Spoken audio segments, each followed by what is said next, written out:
Hello everyone and welcome to my General Hospital YouTube channel. I hope everyone is having a wonderful day. Before we begin, please hit the subscribe button and give this video a thumbs up. Spoilers for General Hospital's Thursday, February 8 episode center on characters who are inquisitive and concerned about one another. This is an episode you should not miss.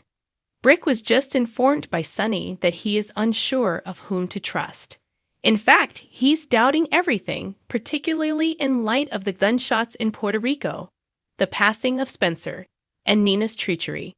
Brick also hinted to Sonny that he shouldn't put all his trust in Dex. All of a sudden, Michael is acting to support his father in secret. He and Dex have so far devised a plan to locate the rat within Sonny's company. How will Michael's father react when he makes an appeal to Sonny? More significantly, has Brick already figured out how Michael and Dex are connected? Because after Michael's partnership with Dex is revealed, whatever remaining trust between Sonny and Michael would most likely vanish. Carly is still up to the task of leading Crimson in other news. When she successfully negotiated a new contract with Deception, she had already won. Well, Brooklyn is going to help her out. Is this related to another work-related issue? Or perhaps something more intimate?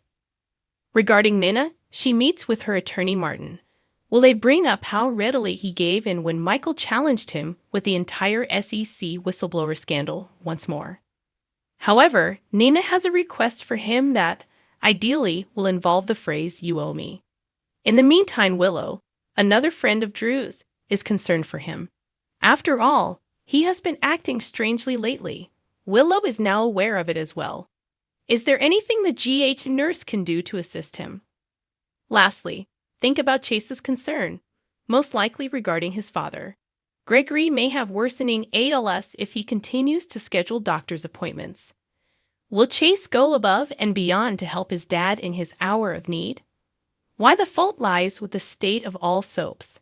The category of Outstanding Younger Performer in a Drama Series will no longer be awarded, the National Academy of Television Arts and Sciences stated last week. Only since 2020 has this daytime Emmy statue been in use. 2 awards, one for Outstanding Younger Actor and one for Outstanding Younger Actress, were given out in the past. Both were initially intended for people under the age of 25, and they were established in 1985. The new category was introduced for 2 reasons. One, in an attempt to share the love, actresses in their 30s who had also starred in lead roles that year were demoted to supporting roles, and actresses over the age of 40 were placed in the lead category. Performers who are technically leaders but in their late teens and early 20s had no room to shine because of this. Thus, the Academy made one. Initially, honors were given to actors who portrayed extremely angsty teenagers and young adults, such as Rick Hurst, who declared the birth of his baby in 1991 by picking up his golden angel, indicating that he wasn't exactly a child, and Michael E. Knight's Christoph Street John. Tracy Bregman was one of the winners on the women's side. Byrne Martha Ann Heesey and Julianne Moore. Even after the eligibility age was momentarily reduced to 18 and younger, there were still some very worthy winners, such as Jonathan Jackson and Kimberly McCullough from General Hospital. Justin Gach and Cameron Grimes Ashley Peldon, an elementary school student, was even nominated, and rightfully so. Lost but not forgotten. This past year, Eden McCoy, Joss G.H., defeated 2 younger boys to win the gold when Victoria Grace, Wendy, Days of Our Lives, was disqualified on a technicality, and the Academy declared that was the end of it. They partially attributed it to the fact that there were fewer shows broadcast, and that is true. However, another explanation is that young children are no longer receiving the kinds of narratives that brought honors to McCullough, Jackson, Grimes, and Gach. The younger generation's acting isn't any worse. Rather, there are lower expectations placed on them. And we're all losers when that occurs. Not limited to the Daytime Emmy Awards. The Cassadine Scion, who is also the grandson of Port Charles Mayor Laura Collins, is bound to return home eventually. But what about his ex-girlfriend and long-standing rival, Esme Prince? Esme and Spencer went too far with General Hospital. Esme hasn't actually done anything all that bad in the grand scheme of things. Seduced Nicholas in an attempt to conceive. Who hasn't done that at least once, or even 6 times? Trina was set up for a crime she didn't commit, right? That move becomes a career for some people. Sided with a criminal parent who was psychotic. The children of Sonny are without options. Why can't Esme be pardoned if they can all? Rear pocket. Esme made a fantastic villain. Someone to stir things up is always needed in Port Charles. She shouldn't return straight away, but she should most surely show up the next time things seem overly serene, especially considering that Esme has one significant unresolved matter. Her son was taken by Nick. Esme is the only person on Earth who truly shows unconditional love. She will never, ever leave her adorable baby Ace outside by themselves. He needs his mother. However, pursuing Ace does not imply that Esme has to change. The two items don't always go together. Actually, Esme's search for Ace practically cries out for her to destroy everyone who gets in her path. It refers to more than only Ace. It was Spencer who revealed the tot to the others. He must cover that expense. Trina gave him her support. Likewise, and Esme's anger must be felt by everyone in Port Charles who was okay with her son being taken away from her. While we grab the popcorn and relax. Thursday, February 8, General Hospital spoilers and updates hint to urgent help, unsettling talks, and family worries. Harrison Chase is worried about his family. Willow Corinthos is having a concerning talk, and Brooklyn Quartermain provides emergency assistance. Brooklyn assists Carly Spencer at the Metro Court restaurant.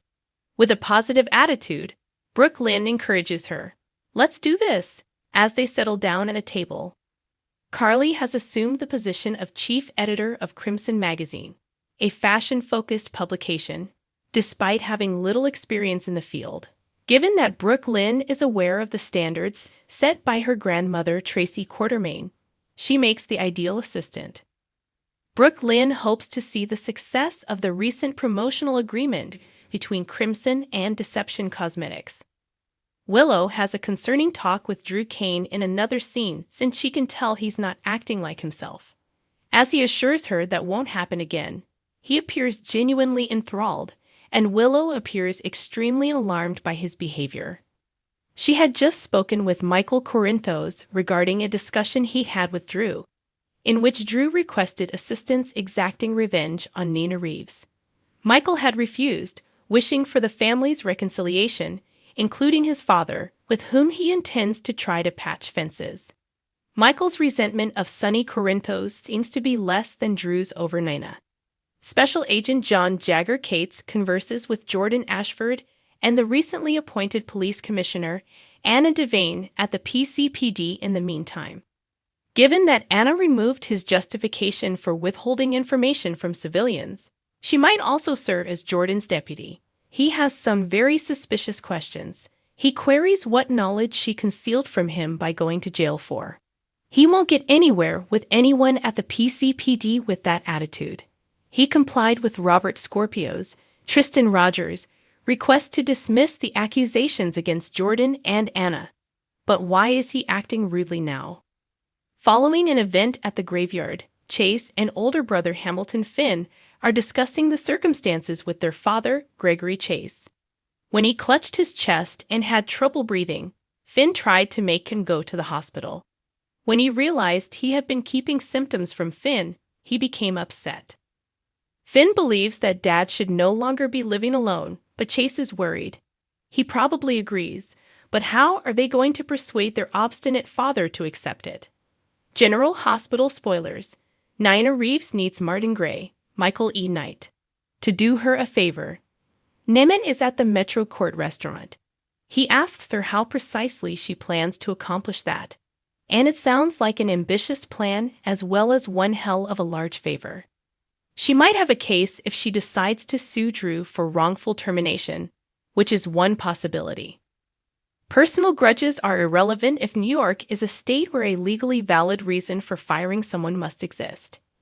In a no-fault jurisdiction, however, Businesses are free to fire employees for any cause at any time. Thanks for watching if you like this video, so please don't forget to subscribe my channel and don't miss any update.